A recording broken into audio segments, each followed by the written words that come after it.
Assalamualaikum warahmatullahi wabarakatuh. Hello everyone. My name is Razika Zakila Zikranasha. In this moment, I want to share my analysis about Edgar Allan Poe's poetry, The City in the Sea, and my analysis title is Sexual Imagery in the City in the Sea with Psychological Criticism Analysis. Okay, first we go to introduction. We must know little about psychological criticism. So based on my reference I wrote below, saying that psychological criticism based on author's mind and personality. Yeah, psychology criticism likes revelation, representation about what's in author's mind and what happened in author's life and personality. Psychological criticism also based on the work of Sigmund Freud, which also focuses on the hidden motivations of literary characters and looks at literary characters as a reflection of the writer. Okay, talking about Sigmund Freud, we all know about his theory, iceberg theory. They are id, superego, and ego. First, the id, which is the repository of the libido, the search of our psychic energy and our psychosexual desires, gives us our vitality. Because the id is always trying to satisfy its hunger for pleasure, it operates without any thought of consequences, anxiety, ethics, logic, precision, or morality. Second, superego provides additional balance to the id, similar to what is commonly known as one's conscience. It operates according to the morality principle, for it provides the sense of moral and ethical wrongdoing.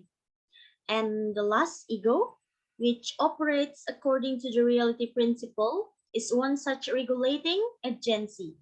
Its function is to make its energies non-destructive by postponing them or diverting them into socially acceptable actions, sometimes by finding an appropriate time for gratifying them. But in my opinion, and based on my book that I've read for this analysis, this poem is more directed to it. But before we discuss it, we will discuss the background on this poem's writer, Edgar Allan Poe. So, before Poe was 3 years old, his father had left his family, and before long, his mother died, and Poe was raised by his foster father, John Allan. His foster father was quite successful and rich, so Poe could continue his education to the University of Virginia. In short, after going through various ways of life, he moved to Baltimore and married his 13-year-old cousin, but at the end of his life, he only bears a sense of loneliness, poverty, and despair because his wife died. And based on his background, we can apply Freud's psychoanalytic principles to Poe's life.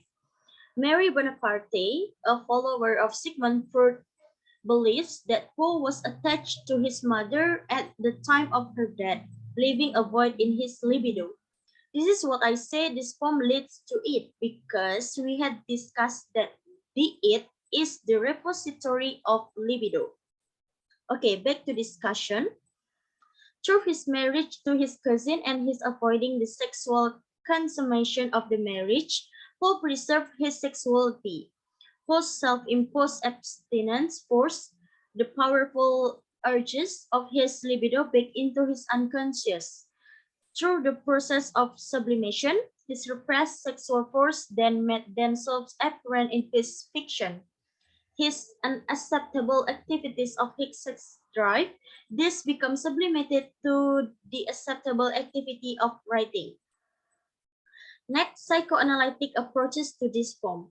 Psychoanalytic approach to this poem reveals explicit sexual imagery, signifying the emergence of post-repressed libido as we discussed earlier.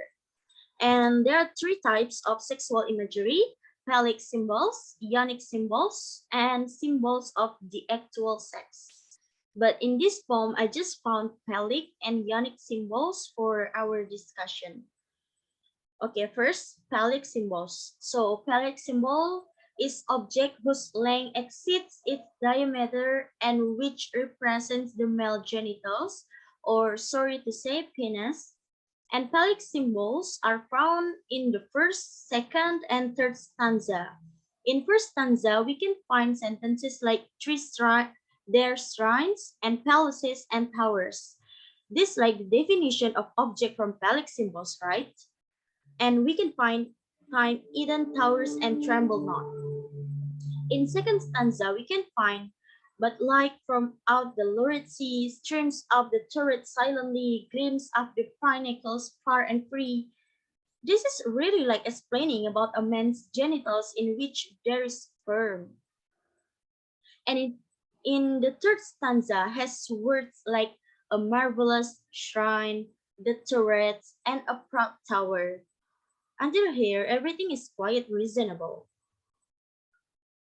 Okay, now we move to yannick symbols. So yannick symbol is the opposite of phallic symbol. If pelic talks about objects that represent male genitals, then yannick symbols object that symbolize female genitals. Sorry to say, vagina, such as around, hello, and others. In this poem, we can find the yannick symbols in third, fourth, and fifth stanza. In the third stanza, we can find sentences, the melancholy water slide. That is yannick symbol. And next, in the fourth stanza, Poe writes, their open fans and gaping grapes, young level with the luminous waves. These gaping grapes represent the female genitals. Poe's use of the adjective gaping is particularly indicate of sexual activity and possesses many sexual connotations. And in fourth stanza, we can find word ripples and swellings that represent breast-like images and the curves of a woman's body. And the third until sixth sentence of fifth stanza is the sexual imagery explicitly. As if the towers had thrust aside in slightly sinking, the dual tide, as if their tops had feebly given a void within the filmy heaven. In these lines, where the thrusting towers give a void within the filmy heaven, the sex act becomes apparent. The pelic symbol, the towers, the couples with the yannick symbol, the void, signifying sexual intercourse. Such imagery represent sexual climax, with the lines that follow containing images of the post-climactic sexual state in the next sentence until the last sentence in fifth stanza. Okay, the first conclusion, we have known that this poem is likely to represent of Poe's life and background. And second, suitable with psychoanalytic explicitly sexual imagery. Overall, the poem The City in the Sea is incredibly rich with sexual imagery and shows Poe's it at work, striving to convey the deep passions and desires of his unconscious mind. So that's all. These are references that I used to analyze this poem. Thank you for watching my video. If you have any question or something confused, feel free to ask me in comment section. See you. Wassalamualaikum warahmatullahi wabarakatuh.